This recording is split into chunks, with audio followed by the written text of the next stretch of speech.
नमस्कार दोस्तों, target with PS Parihar channel में आपका स्वागत है। आज के इस वीडियो में हम बात करेंगे सबसे पहले पुलिस कांस्टेबल रिजल्ट की और उसके बाद में हम बात करेंगे राजस्थान कर्मचारी चयन बोर्ड की। राजस्थान की भर्तियों में एक बहुत बड़ा बदलाव होने जा रहा है, स्वागत योग्य बदलाव है, उसकी चर्चा करेंगे।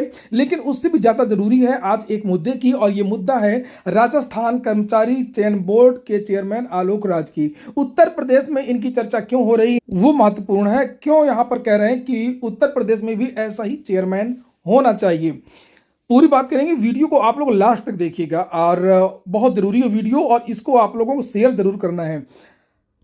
पुलिस कांस्टेबल भर्ती रिजल्ट, देखिए कोई भी रिजल्ट आता है विवाद शुरू हो जाता है, कोई ना कोई विवाद हो ही जाता है, और वो ताज़ा विवाद है यहाँ पर। इसी तरीके का एक मामला आया था 69,000 शिक्षक भर्ती में।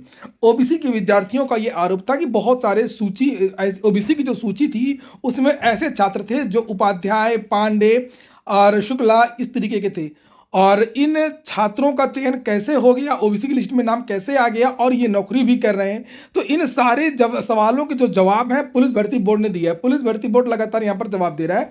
तो यहाँ पर ये देखिए, ये रिजल्ट है, और ये रिजल्ट ये नेहा सिंह राठौर सभी लोग जानते हैं। नेहा सिंह राठौर, बस इनको मुद्दा चाहिए था।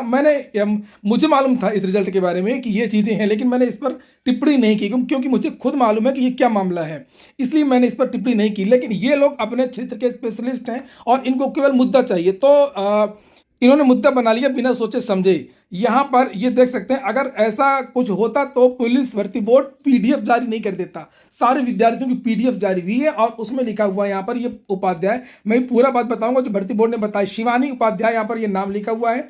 ये नेहा सिंह राठौर ने इस मुद्दे को हवा दिया था इसने, और नेहा सिंह राठौर ने वो मुद्दा दिया था, और उसके बाद से ऐसे जो नंबर है वो बहुत सारे छात्रों ने सोशल मीडिया पर वायरल किए। ऐसे ही एक छात्र है पंकज पांडे, और ये जो सूची है ये ऊपर आप देखेंगे कि ये ओबीसी कैटेगरी यहाँ पर लिखा हुआ है। ओबीसी कैटेगरी में आखिरकार पांडे कैसे हैं, और ओबीसी कैटेगरी में शिवानी उपाध्याय कैसे हैं, ये ऊपर देखिए शिवानी उपाध्याय है। इसको लेकर के जो लोग मुद्दे की तलाश में रहते हैं, केवल उनको मुद्दा ही चाहिए, खासतौर से नेगेटिव या पॉजिटिव। पॉजिटिव वाला तो कोई चर्चा नहीं करता है, लेकिन उसकी भी चर्चा होनी चाहिए, और जो निगेटिव मुद्दा चाहिए उनको मुद्दा मिल गया। तो इस पर भर्ती बोर्ड ने आज जवाब दिया, पहले वो देखिए। अपने ट्विटर हैंडल पर यूपीपीआरपीबी ने कहा कि सोशल मीडिया में कतिपय अभ्यर्थियों के सरनेम या टाइटल के आधार पर उनकी जातियों आदि पर भ्रामक टिप्पणियां की जा रही हैं। उत्तर प्रदेश पुलिस भर्ती एवं प्रोन्नति बोर्ड इस संबंध में यह स्पष्ट करता है कि सरनेम या टाइटल के आधार पर किसी अभ्यर्थी को सफल या असफल घोषित नहीं किया जाता।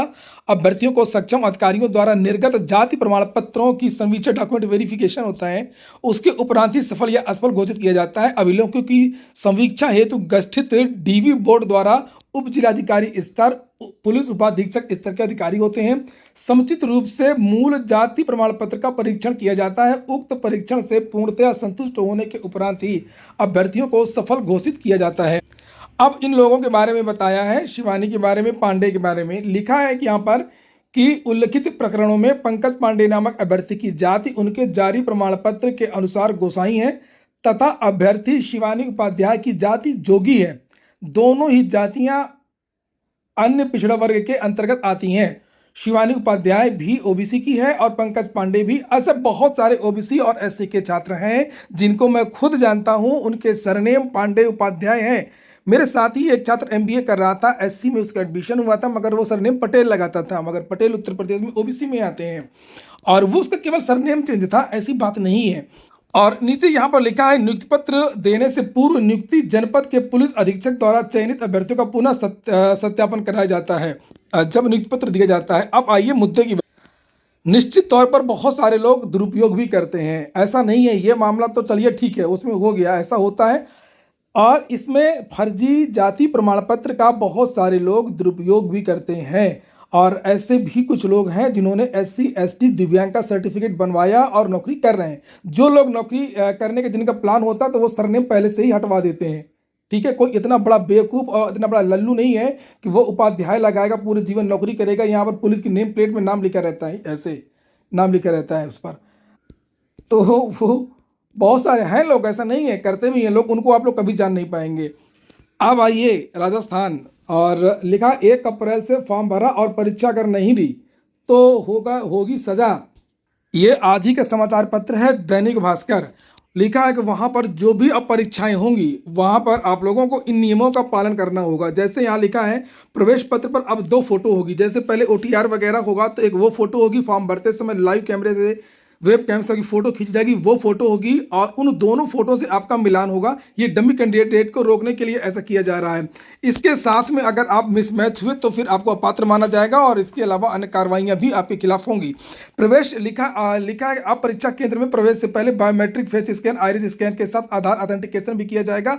आधार कार्ड में संशोधन करवाना है तो पुराने आधार कार्ड को अपडेट करवा कर ही आवेदन करें, अन्यथा आगामी परीक्षाओं में आवेदन नहीं कर पाएंगे।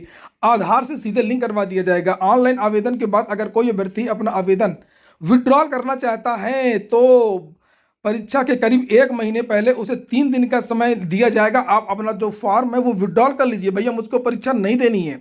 और अगर आपने फर्जी डॉक्यूमेंट लगाया या कुछ भी किया या नहीं किया और अगर आप परीक्षा नहीं देंगे, नीचे यहाँ पर लिखा हुआ है परीक्षा में अनुपस्थित अगर हुए आप तो नियमानुसार पेनल्टी का प्रावधान किया जाएगा। पेनल्टी क्या होगी? पेनल्टी जो SSOID आपकी होगी ये आपकी जब्त कर ली जाएगी। साथ में जिस तरीके से आपने अभी देखा UPSC का जब आवेदन आए थे तो सारे के सारे जो प्रमाण पत्र वगैरह मांगे गए थे उसी तरीके से यहाँ पर पूरे ऐसा नहीं केवल फॉर्म भर दें, आपने ग्रेजुएशन किया है ओके, इंटर किया है ओके, ऐसे नहीं होगा। उसका आपको अंक पत्र अपलोड करना पड़ेगा फॉर्म भरते समय, लिखा है यहाँ पर उसके बारे में। तो ये सारे बदलाव किए गए हैं।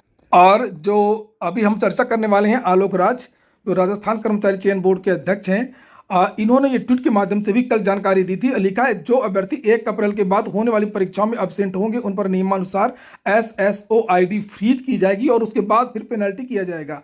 जो अपात्र कैंडिडेट जानते बूझते फॉर्म भरते हैं उन्हें डिबार करने का प्रावधान, जिनको पता कि हमारे पास ये डिग्री नहीं है, O लेवल नहीं है या BSc नहीं है या इस तरीके से फॉर्म भर देते हैं और बाद में वो सीट खराब हो जाती है, जैसे अभी अकाउंट ऑडिटर और बहुत सारी भर्तियों में हुआ। अगर आपने ये सब काम अब किया तो राजस्थान की भर्तियों में तो ये होगा।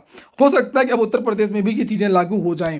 अब बात हो रही थी कि आखिरकार इनकी चर्चा आजकल हो क्यों ज़्यादा रही है। ये है आलोक राज। देखिए आलोक राज बिहार कर्मचारी चयन बोर्ड के भी अध्यक्ष हैं, वो दूसरे आलोक राज हैं, और ये हैं राजस्थान कर्मचारी चयन बोर्ड के अध्यक्ष, 2 आलोक राज हैं। और लेकिन हम चर्चा कर रहे हैं राजस्थान वाले आलोक राज की। ये मेजर जनरल आलोक राज हैं, पहले ये सेना में थे, लगभग 37 साल वहाँ पर सेवा की है। उसके बाद में फिर यहाँ पर ये इनको बोर्ड का चेयरमैन बनाया गया। लेकिन शुरू में सवाल लोग उठ रहे थे कि अभी तक तो IAS PCS बना करते थे, अब इनको क्यों बना दिया गया? भाई इनको बना दिया गया तो देखिए यहाँ पर उत्तर प्रदेश के जितने भी भर्ती बोर्ड हैं वो ना तो सूचना के अधिकार के तहत कोई सही जानकारी देते हैं, ना वहाँ पर जाने पर कोई जानकारी देते हैं, ना ज्ञापन का कोई जवाब देते हैं, ना ईमेल पर कोई जवाब देते हैं। UPSSC वगैरह तो इतने ढीठ हो गए हैं कि ये परीक्षा कैलेंडर वगैरह भी जारी नहीं करते हैं। ये मेरा वीडियो आप UPSSC को पहुँचा दीजिए, इतना शेयर करिए कि ये जानकारी वहाँ तक पहुँच जाए और लोक सेवा आयोग तक पहुँच जाए, उत्तर प्रदेश के CM तक पहुँच जाए, कि वो भी इसी तरीके से कोई आलोक राज ला करके ढूंढें और उसको बिठाएं। यहाँ पर ये आलोक राज हैं, ये पल पल की जानकारी अपने सोशल मीडिया हैंडल ट्विटर के द्वारा ये यहाँ पर जानकारी देते रहते हैं। एक दिन में जाने कितने ट्वीट करते हैं। और सबसे बड़ी बात ये कि जो विद्यार्थी सवाल ट्विटर पर पूछते हैं तो उसका जवाब भी ये ट्विटर पे ही दे देते हैं कि नहीं भाई इस तारीख तक रिजल्ट आ जाएगा, इन 2 तारीख के बीच में रिजल्ट आ जाएगा, या हम ये बदलाव करने वाले हैं। अब पदों की संख्या इतनी हो गई है, अगर कोई डिग्री या कोई विवाद समझ में आए तो उस पर भी क्लियरिफिकेशन कर देते हैं कि नहीं ऐसी बात है, आप ये भ्रम में ना रहें। आप खुद देखिए यहाँ पर ये जो बदलाव कि मैं बात कर रहा था उसके बारे में भी इन्होंने जानकारी दी है, और परिवर्तन वगैरह को लेकर के और ये डेट बढ़ाने को लेकर के हमारे 24 अक्टूबर को जारी कैलेंडर के मुताबिक बोर्ड NHM की परीक्षाएं 20 जून में कराएगा। इन तारीखों में कोई परिवर्तन नहीं है, जैसे चर्चाएं चलने लगती हैं अपने उत्तर प्रदेश में कई परीक्षाओं को लेकर के। टेक्निकल कारणों से फॉर्म भरने की डेट हमने आगे बढ़ाई थी, बस ध्यान रहे कि आप इन मेडिकल पोस्टों के लिए पूरी तरह पात्र हो तभी फॉर्म भरें, ये ध्यान दीजिएगा। आप ये गलती नहीं करिएगा, मैं फिर से बता दे रहा हूँ, UPSC UPSSC और जितनी भर्तियों के छात्र हैं वो भी यही करें, ये चीज़ें यहाँ पर भी लागू होंगी। नीचे यहाँ पर ये देखिए अब इन्होंने एक बयान दिया था अभी 2 दिन पहले, उसकी बहुत चर्चाएं हो रही थी कि मुझको मेरे हनुमान जी सपने में आए थे और वो कह रहे थे, ये देखिए, जब बात पवन पुत्र की हो तो दूर तलक जाएगी, मगर मेरे मित्र यो बिल्कुल परेशान ना हो, जैसे रिजल्ट तैयार होता है हम फौरन निकालते हैं, पशु परीक्षा रिजल्ट भी निकाल देंगे इस समय से। ये देखिए, और ये न्यूज इनकी पेपर में भी आई थी, जब यहाँ पर लिखा अभ्यर्थी बोला पवन पुत्र मेरे सपने में आए, कहा फौजी साहब अच्छे हैं, उनको कहो पशु परिचर का रिजल्ट 25 तक जारी कर दो। तो इसका जवाब यहाँ पर इन्होंने ये दिया है।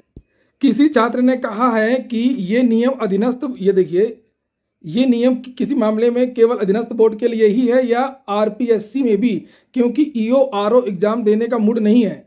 अच्छा, जो लोग एग्जाम छोड़ देंगे, तो जो पेनल्टी के बारे में बात की गई है उसके बारे में किसी विद्यार्थी ने कहा है राजस्थान पब्लिक सर्विस कमीशन में भी ये नियम है, तो फिर मैं देने जाऊं एग्जाम ना देने पर पेनल्टी वाले। तो कहा कि सर, देखिए सर कह के जवाब दिया है, आरपीएससी भी इसी नियम पर मनन कर रही है, मतलब वहां पर भी लागू होगा जल्दी, उनकी परीक्षाओं में भी ये नियम लागू हो सकता है। और पहली बात, सोच समझ करके फॉर्म भरो, यदि मन बदली हो तो फॉर्म विड्रॉल का मौका मिले तो विड्रॉल कर लो, और ना कर पाओ तो एग्जाम देने जाना ही पड़ेगा, नहीं तो SSOID जो आपकी है वो फ्रीज कर ली जाएगी। SSOID राजस्थान में फॉर्म भरने के लिए एक जैसे OTR होता है, वो ID होती है, सिंगल साइन आईडी होती है। इसके द्वारा जितनी भी सरकारी योजना है उनका लाभ मिलता है। जैसे स्कॉलरशिप का लाभ लेना है, कोई सरकारी नौकरी के लिए आवेदन करना है, कोई भी काम सरकारी काम करना राजस्थान में इस तरीके का, तो उसके लिए SSOID ये चाहिए होती है। और उसके बारे में लिखा कि ये आपकी फ्रीज कर दी जाएगी, बंद कर दी जाएगी कुछ दिन के लिए।